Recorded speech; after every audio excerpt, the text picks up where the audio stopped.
qui est un cas un petit peu classique, mais enfin bon, on va quand même en parler. Oui. La diapo d'avant.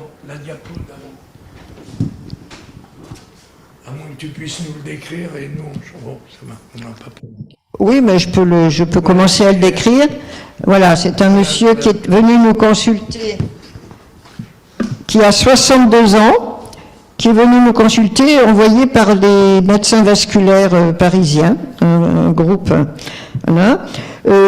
Donc ce patient a décrit une dysfonction érectile installée brutalement depuis 7 mois, il a 62 ans. Mais il présente comme marqueur cardiovasculaire quand même un infarctus du myocarde en 2021 avec pose de stent coronaire. Il a même un stent dans la fémorale commune gauche. Il avait un tabagisme à peu près 20 paquets années qui était arrêté il y a 7 ans. Et c'est tout. Enfin, voilà. À part le tabagisme, il n'y a pas d'autres facteurs évidents.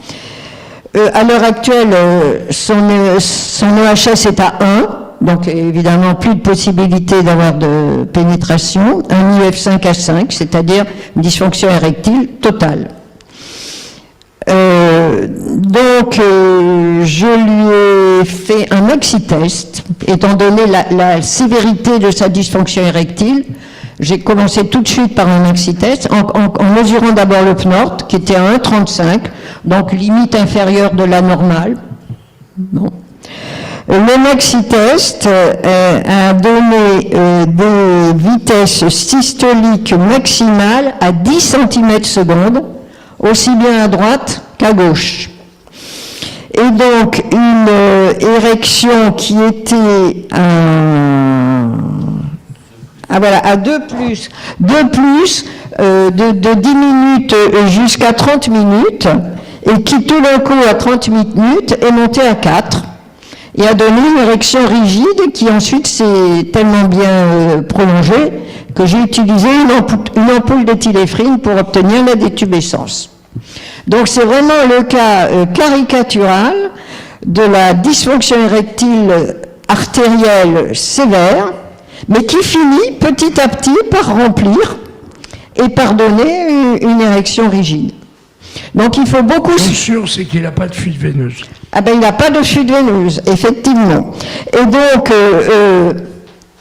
il faut se méfier de ces patients qui ont une dysfonction, qui ont une atteinte artérielle modérée ou sévère, parce qu'ils peuvent quand même donner des érections rigides. Il ne faut pas les laisser partir au bout de 20 minutes. Il faut faire très attention et bien attendre jusqu'au bout. Donc ce patient, on sait déjà qu'on peut le traiter par auto-injection intracaverneuse. Deuxièmement, quand même, je me suis quand même posé la question s'il n'était pas intéressant de lui redonner quand même un petit peu plus, et donc on a demandé un angioscanner, en signalant que ces angioscanners, on les fait avec une mini-injection préalable pour bien visualiser les artères pudendales. Enfin, pour essayer au moins. Pourquoi on ne fait pas de maxi-test pour ces patients? C'est parce que on bloque le système, il rentre en érection, et donc il y a un arrêt artériel, donc il y a une résistance telle qu'on opacifie très mal les artères. Donc il faut faire simplement une toute petite stimulation pour faire gonfler le pénis et créer un appel vasculaire. C'est comme ça qu'on faisait au début les artériographies sélectives quand on n'avait pas d'angioscanner. Qu'on les fait toujours. Oui, qu'on les fait toujours, bien sûr. Non, je ne l'ai pas. C'est SAR ou SAR? SAR. S-A-R. Alors nous avons, je suis en train de voir pour la Société de médecine vasculaire, comme nous l'avions dit, nous avons maintenant 36 angioplasties, 36 patients. Et 38 angioplasties, donc nous allons pouvoir avoir un aperçu de ce que nous faisons. Un étudiant de cette année, on pourra lui lui faire faire le mémoire là-dessus. On a 36 dilatations 36 pudendales. angioplasties et oui, enfin, c'est un bon. Merci. Oui.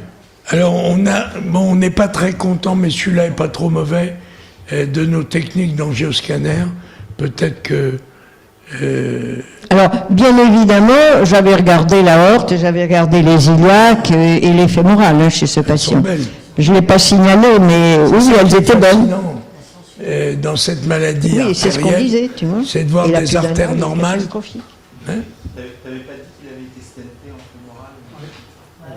Ah oui, j'avais pas regardé la fémorale. Non, j'avais regardé que les iliaques. Je ne suis pas descendu en dessous. Ben non. Tiens, tu veux. C'est ce que le patient avait signalé. Hein. C'est un peu tubulaire de l'eau. Voilà, à peu près. Oui, en tout cas, on lui a mis un stade quelque part. J'ai les images directes. On voit donc l'artère hypogastrique, bien sûr, la branche pudendale qui est la plus antérieure, qui est là. On la suit pas mal, pas jusqu'au bout. On devine quelques calcifications. Il n'y a pas de sténose proximale, donc ça c'est un point important. Et de l'autre côté, on voit aussi l'artère pudendale qui est là, qui s'interrompt. Alors, à l'heure actuelle, en tout cas, dans nos mains, si je puis dire, le cavernoscanner n'est pas encore un outil... L'angioscanner. L'angioscanner, pardon. Au contraire du cavernoscanner, n'est pas encore un outil... On a quand même un cliché qui est peut-être mieux. Qui est où, tu sais? Dans la main du docteur Vial. On peut les montrer là. Sur la caméra. Non, c'est le rendu. Le rendu. Tu me donnes l'écran, s'il te plaît.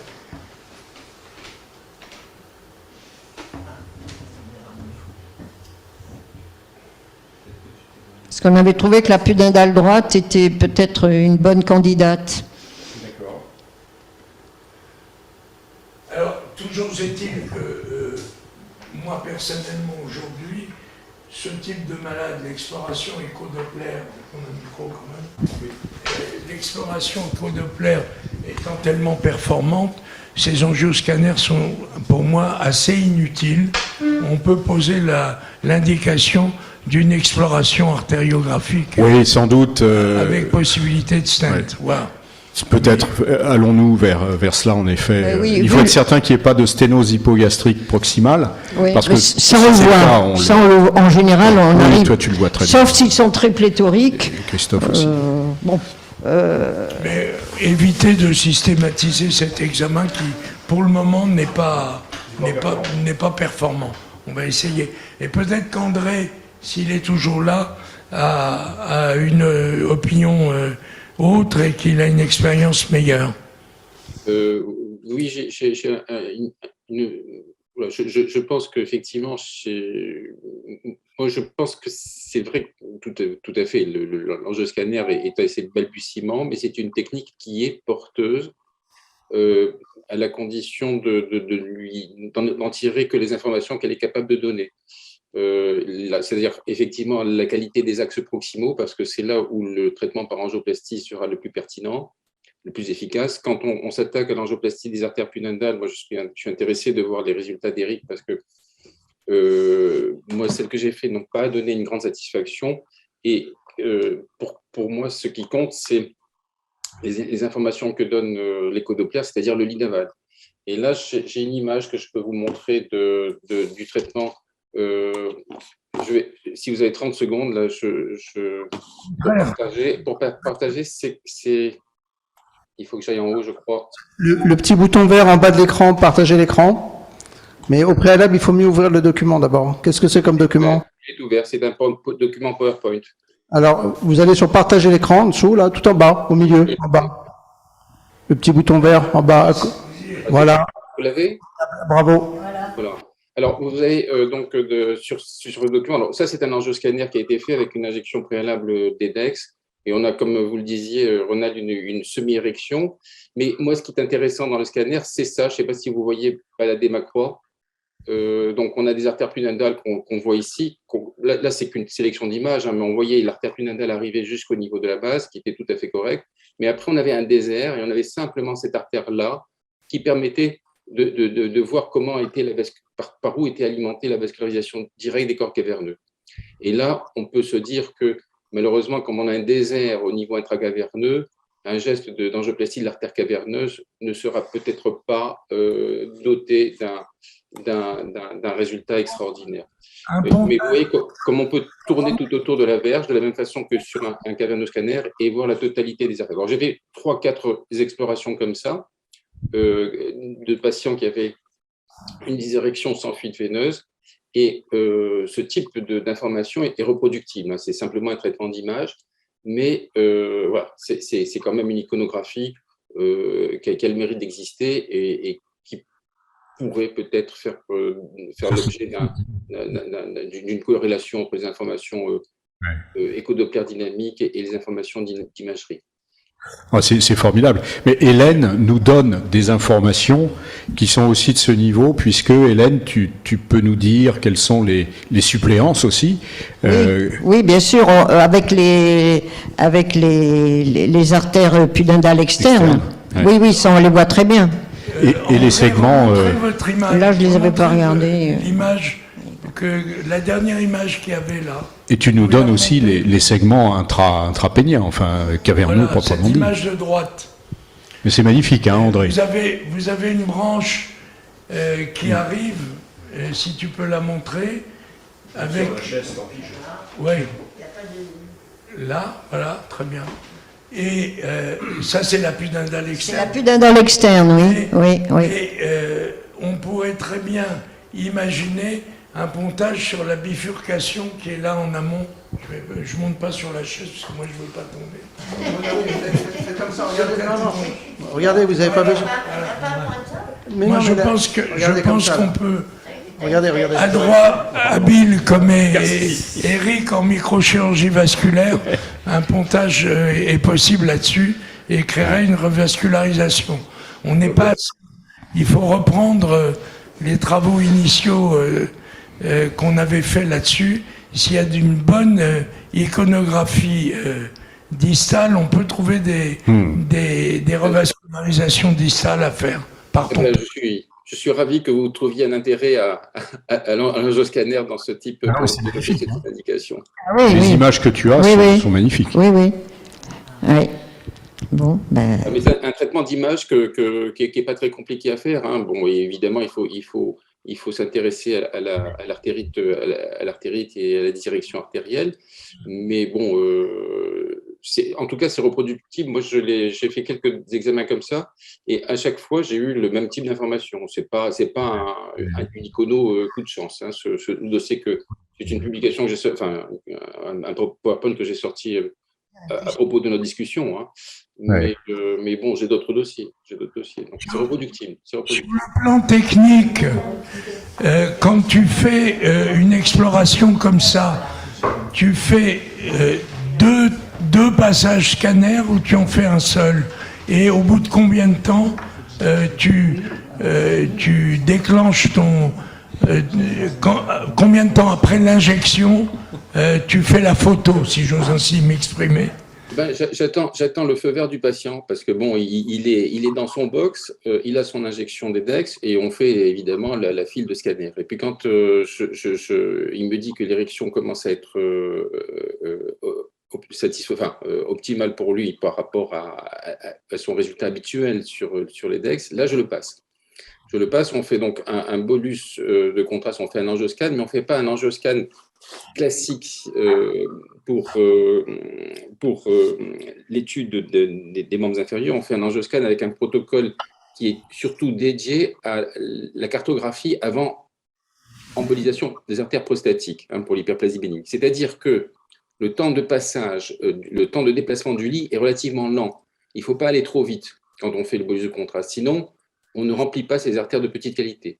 Donc, on fait le bolus avec une bonne quantité d'iode, mais surtout, on envoie les X à partir de la bifurcation de la terminaison aortique, et puis on les fait avancer tout doucement, et on n'explore que la région pénienne pour optimiser le remplissage des artères de petit calibre. Voilà, donc, il n'y a rien d'extraordinaire à faire ça. Hein, et puis, quand on obtient les images, on a les images dans la reconstruction MPR. Là, c'est une reconstruction volumique et c'est simplement le travail de la fenêtre qui permet d'objectiver donc les artères autant-distales et même, j'ai peut-être l'impression que comme on avance très très lentement tout au long du segment du pénis, on a certainement aussi, dans ces images qu'on voit, on a certainement, probablement, des petites veines. On n'a pas que des artères, là. Donc, je pense qu'on a les artères sur la face dorsale qu'on voit bien, mais on a probablement une contamination avec des veines superficielles de drainage. Ce qui serait intéressant aussi, parce que, comme vous le disiez, comme vous y remarquez, on peut se imaginer que, en faisant un deuxième passage au temps plus tardif, on puisse éventuellement avoir une petite idée, beaucoup moins bonne que par le cavernoscanner, mais une petite idée sur une fuite caverneuse. S'il y a une fuite caverneuse importante, on doit pouvoir la voir avec un deuxième passage. Merci beaucoup, André. Merci. Super.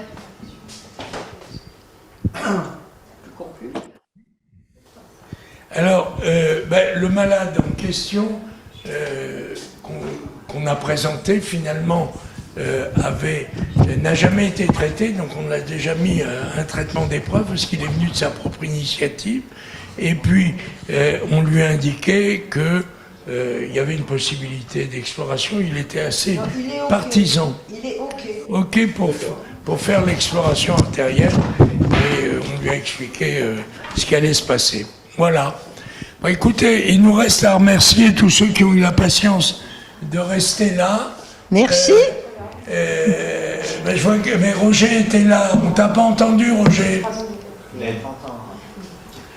Ou il a fait semblant d'être... Non, je suis là, effectivement. J'ai suivi avec attention tout ce qui a été dit. Et c'était très intéressant. Et malheureusement, je n'ai pas pu être présent. Mais écoutez, je n'ai pas voulu perturber la séance. Mais c'était très intéressant. La prochaine fois, j'interviendrai un peu plus. Merci. Merci à tous. Merci Nabil aussi qu'on n'a pas entendu. Bah oui. Là aussi. En tout cas, on est très heureux de voir que tous vous suivez ces stades. Donc le prochain, sans doute fin janvier, je pense, en tout cas dans les conditions du staff à l'Académie de chirurgie. Alors comme ça. Et entre-temps, on vous tient au courant de nos activités.